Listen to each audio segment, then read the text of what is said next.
sejahtera untuk kita semua. Perkenalkan, nama saya Tohab Simangunsong, dosen tetap pada program Studi Aquakultur, Fakultas Perikanan dan Ilmu Kelautan, Universitas Jenderal Sudirman.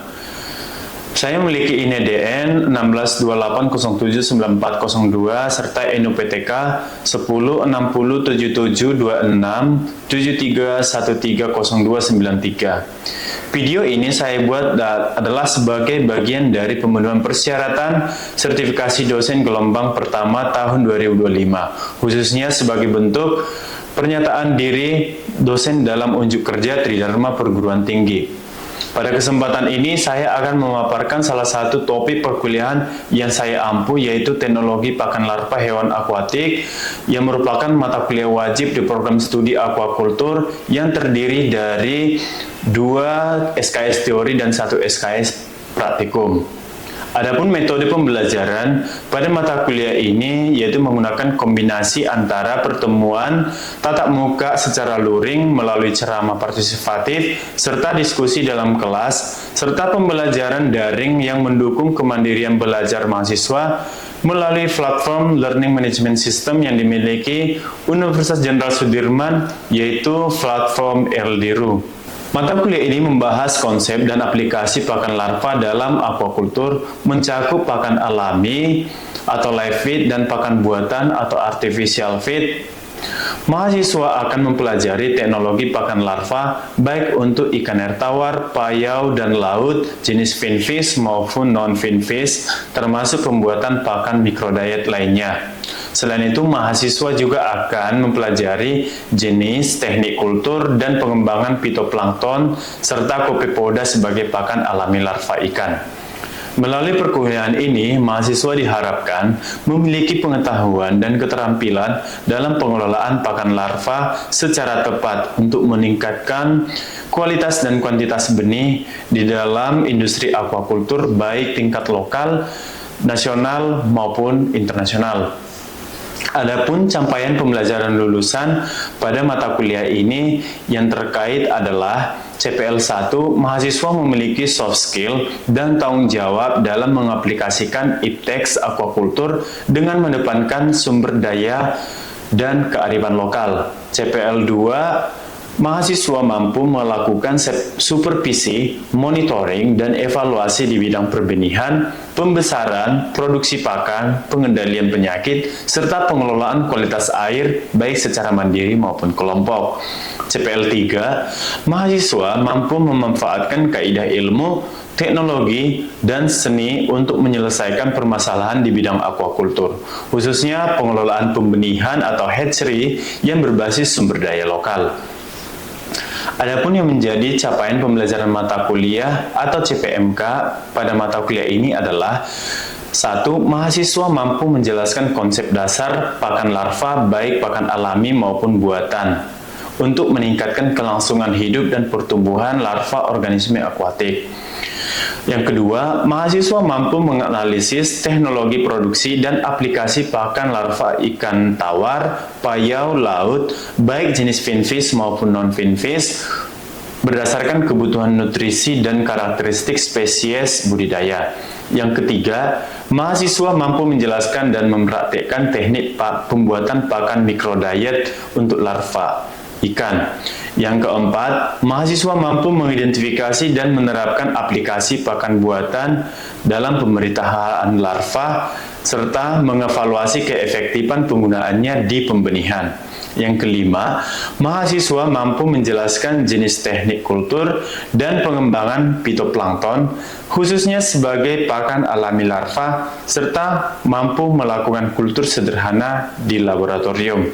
Yang keenam, mahasiswa mampu menjelaskan jenis, teknik kultur dan pengembangan copepoda, serta menganalisis peranannya sebagai pakan alami dalam menunjang keberhasilan pembenihan ikan dan organisme akuatik lainnya.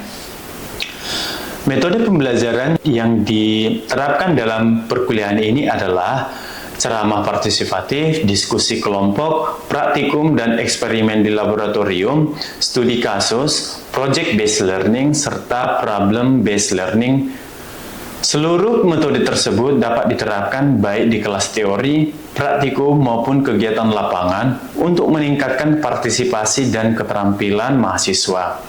Adapun yang menjadi pokok bahasan utama di dalam perkuliahan ini adalah yang pertama, pakan larva berupa live feed dan pakan buatan. Yang kedua, teknologi pakan larva ikan laut, tawar dan payau berupa finfish maupun non-finfish. Yang ketiga, teknik pembuatan pakan microdiet. Yang keempat, aplikasi pakan buatan untuk larva. Yang kelima, jenis, teknik kultur, dan pengembangan fitoplankton sebagai pakan alami ikan budidaya. Dan yang keenam, jenis, teknik kultur, dan pengembangan copepoda sebagai pakan alami untuk larva ikan budidaya. Adapun yang menjadi referensi utama yang digunakan pada perkuliahan ini adalah buku dengan judul Pakan Alami Ikan, Larval Fish Nutrition, dan Live Feeds in Marine Aquaculture, serta referensi pendukung dalam perkuliahan ini yang dapat digunakan mahasiswa dan dosen adalah artikel-artikel ilmiah yang dapat diperoleh dari platform jurnal terkait maupun dari Google Scholar dan Semantic Scholar atau website lainnya.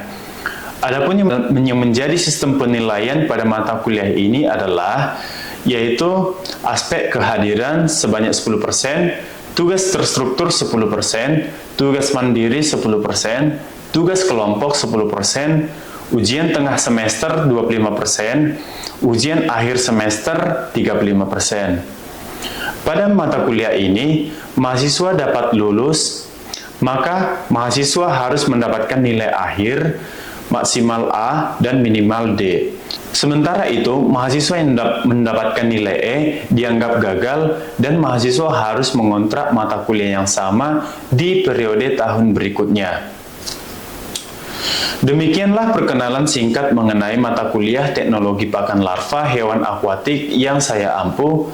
Selanjutnya, mari bersama-sama menyaksikan video pembelajaran berikut ini. Terima kasih. Selamat siang anak-anak. Siang, Pak. Bagaimana kabar kalian hari ini? Baik, Pak. Oke, bagaimana? Sudah siap untuk mengikuti perkuliahan hari ini? Siap, Pak. Oke, selanjutnya disiapkan perangkat perkuliahannya berupa laptop dan juga handphonenya untuk mengisi presensi di portal Tenaprasa terlebih dahulu. Oke, baik. Sebelum kita memulai perkuliahan kita hari ini, langkah baiknya kita buka dengan doa, berdoa menurut agama dan kepercayaan kita masing-masing. Berdoa selesai. Baik, sebelum kita mulai perkuliahan kita, ada baiknya kita melakukan absensi terlebih dahulu. Silakan semua membuka handphone dan juga laptopnya. Silakan diisi kehadiran dengan memasukkan token atau password yang ada di layar berikut ini. Oke, sudah selesai melakukan absensi? Oke, baik. Oke, selanjutnya kita akan masuk pada materi kita hari ini. Adapun materi yang akan kita pelajari hari ini adalah chlorella sebagai pakan alami dan teknik kultur chlorella. Oke, jadi sebelum kita mulai perkuliahan kita mengenai chlorella hari ini, saya ingin menggali pengetahuan dari adik-adik sekalian mengenai perkuliahan yang sudah kita ikuti minggu lalu mengenai spirulina dan teknik kulturnya. Oke, ada yang masih ingat materi kita minggu lalu? Saya, Pak. Oke, silakan. Saya izin menjawab. Untuk pertemuan sebelumnya merupakan spirulina. Jadi spirulina itu sejenis cyanobacteria yang mengandung protein dan mineral yang bisa dimanfaatkan sebagai pakan alami. Itu, Pak. Oke, baik. Silakan berikan aplaus kepada Dandi. Oke, jadi betulnya sudah disampaikan teman kita bahwa spirulina merupakan salah satu dari fitoplankton juga yang biasa digunakan sebagai pakan alami, terutama untuk yang budidaya payau dan laut. Oke, selanjutnya kita akan memasuki materi kita hari ini, yaitu materi yang sudah tampak pada layar, yaitu chlorella sebagai pakan alami. Tentu kalian sudah mengenal sedikit mengenai chlorella ini, yang dikenal dengan mereka memiliki klorofil ya, atau pigmen berwarna hijau. Oke, dari kalian ada yang penasaran apa sih sebetulnya chlorella ini? Mungkin sudah ada sebelumnya membaca di rumah. Ada yang mau menyampaikan pendapat apa itu chlorella? Saya Pak. Oke, baik, silakan. Terkait chlorella sendiri itu merupakan salah satu mikroalga hijau yang termasuk ke dalam filum Chlorophyta, dan chlorella ini memiliki bentuk yang bulat dan memang mudah ditemui di perairan air tawar yang ada di seluruh dunia. Dan chlorella sendiri itu memiliki nutrisi yang tinggi, di mana di dalamnya itu terdapat protein, vitamin, mineral, dan juga senyawa bioaktif lainnya. Seperti itu. Oke, terima kasih. Selanjutnya adalah yang mau menyampaikan pendapat atau pengetahuan yang dimiliki mengenai chlorella.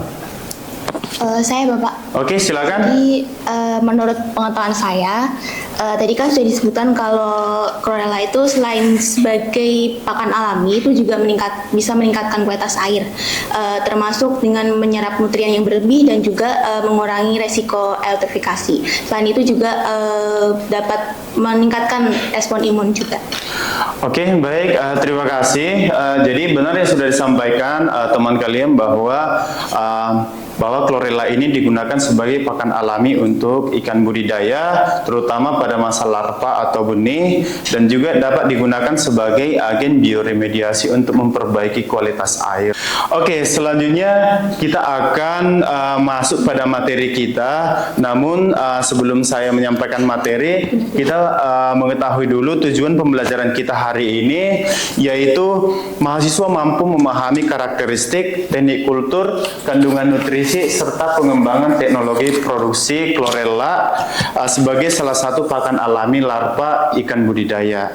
Oke, ini adalah materi kita yang akan kita pelajari hari ini. Yang pertama adalah peran pakan alami dalam aquaculture. Yang kedua, ingin mengenalkan apa itu chlorella secara umum, mulai dari ciri-ciri morfologinya. Yang ketiga adalah kandungan nutrisinya. Yang keempat, teknik kultur chlorella. Yang kelima, tahapan praktis atau cara kultur chlorella. Dan yang keenam, nanti kita membahas mengenai kelebihan, kekurangan, dan aplikasi chlorella di dalam aquaculture. Oke, yang pertama adalah peran pakan alami di dalam aquaculture. Tentu keberhasilan akan pembenihan sangat dipengaruhi oleh ketersediaan dari pakan alami yang berkualitas. Yang mana chlorella ini sangat memiliki banyak nutrisi, terutama yang diperlukan oleh larva ikan, terutama untuk ketika mereka baru menetas di masa larva, yaitu mendukung terbentuknya organ-organ, terutama organ visceral atau organ tubuh mereka seperti itu, sehingga proses metabolisme di dalam tubuh larva ikan dapat berlangsung dengan baik. Lalu yang kedua, mikroalga, yaitu yang salah satunya yang hari ini kita pelajari, yaitu chlorella, merupakan salah satu sumber pakan alami yang sangat penting terutama pada masa larva. Tentu kenapa ini sangat cocok untuk larva? Karena memang pada masa larva sudah disesuaikan dengan ukuran dan juga bukaan mulut dari larva ikan budidaya. Lalu yang selanjutnya adalah chlorella ini mikroalga hijau berukuran sangat mikroskopis ya, yang dikenal sebagai pakan alami unggulan karena memang memiliki kandungan nutrisi yang lengkap berupa protein, lipid, karbohidrat, vitamin, dan juga beberapa mineral lainnya, dan juga termasuk ada pigmen, klorofil maupun beta karoten. Lalu ini ada beberapa karakteristik dari chlorella. Yang pertama adalah mikroalga hijau uniseluler dari divisi Chlorophyta. Jadi mereka itu merupakan uniseluler atau bersel satu. Yang kedua, diameter selnya 2-10 mikron. Yang ketiga, habitatnya di air tawar dan laut, tetapi mayoritas adalah di air tawar. Dan proses reproduksinya berupa pembelahan sel atau aseksual. Jadi umumnya kalau kita mengenal bakteri, umumnya adalah pembelahan biner, 1 menjadi 2. Tetapi uniknya untuk chlorella ini, satu sel dapat membelah menjadi 4, 4 menjadi 16, dan seterusnya. Lalu apa yang menjadi keunggulannya? Yaitu nutrisinya yang cukup tinggi. Tadi saya sudah menyebutkan mereka memiliki kandungan nutrisi yang lengkap. Apakah dari protein, apakah dari lemaknya, apakah dari juga karbohidrat, vitamin, dan juga mineral lainnya. Lalu bagaimana cara teknik kultur dari chlorella? Tentu syarat kulturnya harus memenuhi beberapa syarat. Yang pertama adalah medianya harus bersih, bebas dari segala kontaminasi. Apakah itu bakteri, apakah itu bahan kimia berbahaya lainnya. Lalu yang kedua, sumber nutrisinya berupa nitrat, fosfat, dan juga mikronutrien lainnya. Lalu yang ketiga ada cahaya yang memang persyaratan mutlak, karena mereka memiliki pigmen klorofil, jadi mereka harus membutuhkan cahaya untuk melakukan proses metabolisme. Dalam hal ini adalah fotosintesis.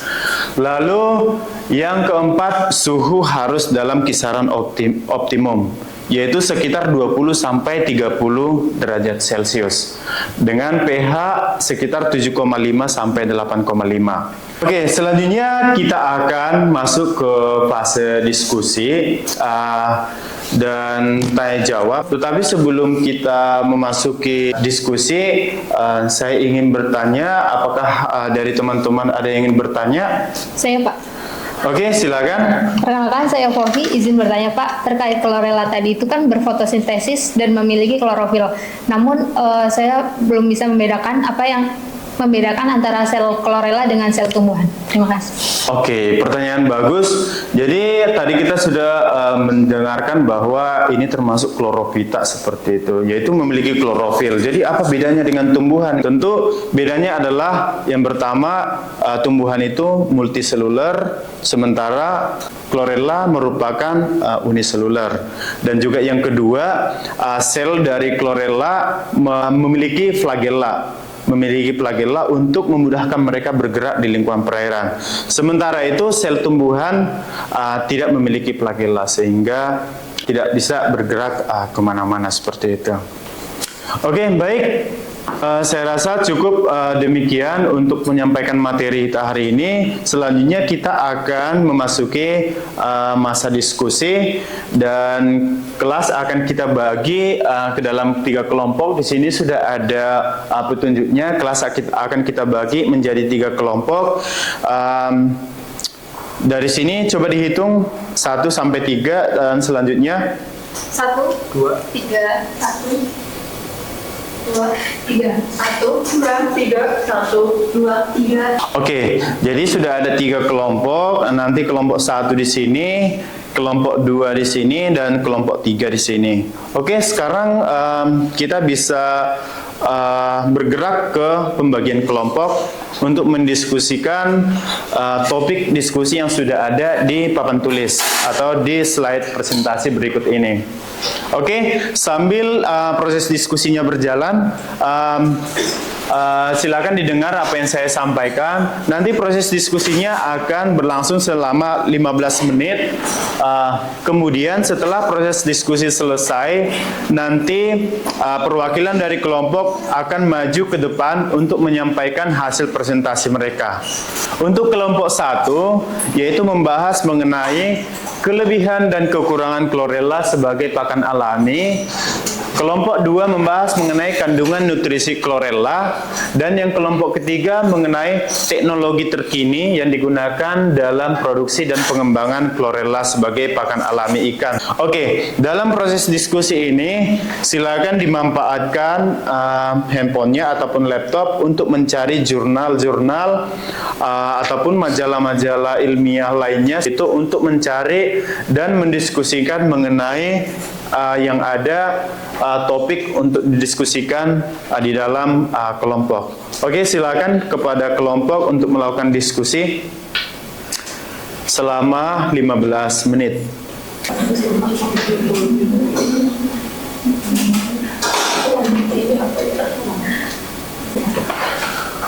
Oke, diskusi kelompok sudah selesai. Oke, perwakilan dari kelompok silakan ditentukan sekarang siapa yang dapat mewakili kelompok untuk menyampaikan hasil diskusi di depan kelas. Oke, sekarang boleh maju ke depan kelas. Jadi setelah ini perwakilan dari kelompok akan membacakan kepada kita hasil dari temuan mereka mengenai materi yang sudah didiskusikan di dalam kelompok. Oke, aku izin jawab untuk pertanyaan pertama, yaitu kelebihan dan kekurangan chlorella sebagai pakan alami. Untuk kelebihannya, yang pertama memiliki nutrien yang tinggi seperti protein, karbohidrat, lemak, serta vitamin dan mineral. Dan yang kedua, mudah dikultur dan laju pertumbuhannya cepat sehingga ketersediaannya terjamin. Kemudian ukuran selnya sesuai dengan bukaan mulut larva sehingga mudah dicerna. Untuk yang kekurangannya, yang pertama tidak bisa diproduksi skala besar. Yang kedua, biaya produksinya tinggi dan rentan akan kontaminasi bakteri. Untuk yang ketiga, memiliki dinding sel yang tebal sehingga tidak cocok untuk beberapa larva ikan. Untuk sekian yang bisa saya sampaikan. Oke, berikan aplaus untuk kelompok 3, kelompok 1. Oke, selanjutnya untuk kelompok 2 dipersilakan perwakilannya untuk membacakan hasil diskusi. Baik, di sini kelompok 2 akan memaparkan hasil diskusi terkait kandungan nutrisi dari chlorella itu sendiri. Chlorella memiliki kaya akan sumber karbohidrat, protein, lemak, minyak, asam nukleat, dan serat. Untuk selain itu, kandungan dari karbohidrat sendiri memiliki nilai sebanyak 12-17%.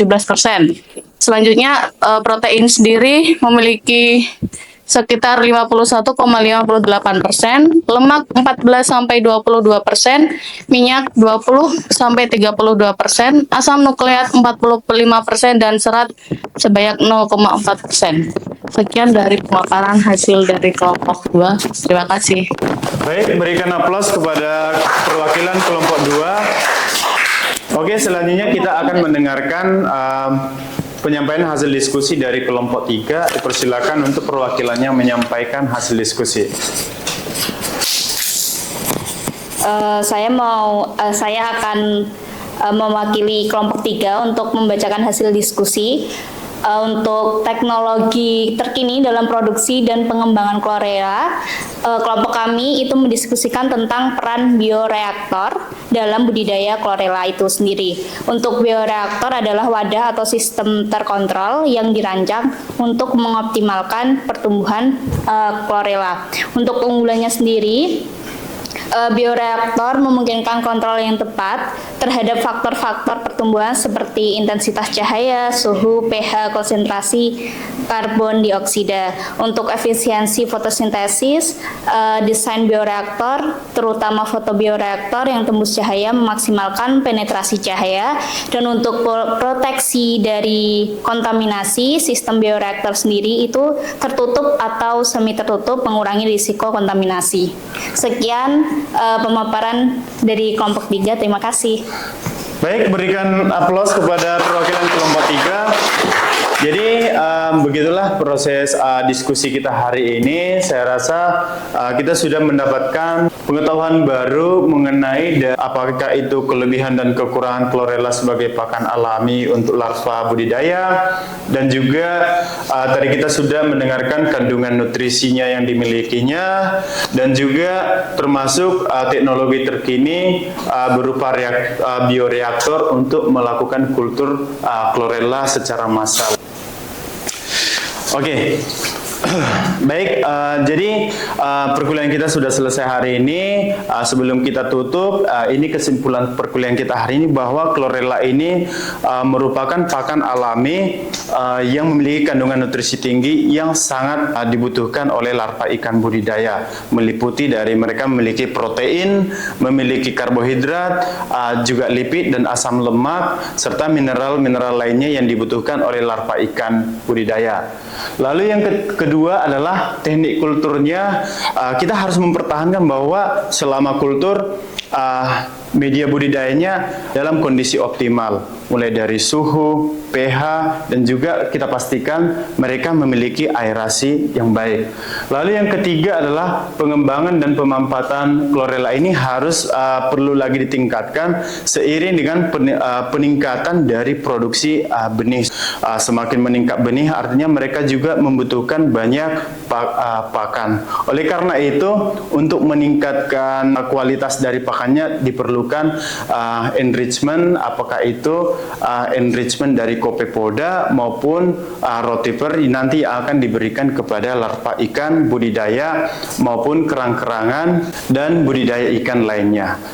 Oke, jadi demikian untuk perkuliahan kita hari ini, dan minggu depan kita akan memasuki materi baru, yaitu materi tetraselmis, yang mana tetraselmis ini juga merupakan salah satu dari fitoplankton dan juga dimanfaatkan sebagai pakan alami atau starter feed bagi larva ikan budidaya, terutama ikan payau dan laut. Lalu untuk penugasannya silakan dicatat untuk tugas minggu depan, yaitu melakukan satu mini review. Jadi nanti silakan kalian cari salah satu artikel dari jurnal, apakah jurnal nasional ataupun jurnal internasional. Nanti ditentukan topiknya yang sesuai dengan chlorella yang dimanfaatkan sebagai pakan alami bagi hewan akuatik, apakah itu ikan, apakah itu kerang-kerangan, boleh juga kepada udang-udangan. Oke, baik, demikian perkuliahan kita hari ini. Semoga apa yang sudah kita pelajari dapat kita terima dengan baik dan juga berguna bagi kita di masa-masa mendatang, terutama ketika kalian nanti fokus pada industri pembenihan ikan. Oke, baik, demikian perkuliahan kita hari ini. Saya ucapkan terima kasih untuk kita semua. Sampai bertemu di pertemuan berikutnya. Terima kasih. Selamat siang untuk kita semua. Selamat siang. Demikianlah video ini saya sampaikan sebagai bagian dari unsur pengajaran dalam rangka penyusunan pernyataan diri dosen unjuk kerja Tridharma Perguruan Tinggi atau PDD UKTPT dalam proses ujian sertifikasi dosen gelombang pertama tahun 2025. Saya berharap video ini dapat memberikan gambaran yang bermanfaat tidak hanya sebagai proses sertifikasi saya sendiri, tetapi juga berdampak positif bagi dunia pendidikan, khususnya di bidang aquaculture. Tentunya saya menyadari masih banyak kesalahan atau kekurangan atau keterbatasan dalam penyampaian video ini. Untuk itu, saya memohon maaf atas segala kekurangan dan kesalahan yang mungkin terjadi selama proses pembuatan video. Akhir kata, saya ucapkan terima kasih atas perhatian dan kesempatan yang telah diberikan kepada saya untuk menyelesaikan video pengajaran ini. Akhirnya, saya ucapkan terima kasih. Salam sejahtera bagi kita semua.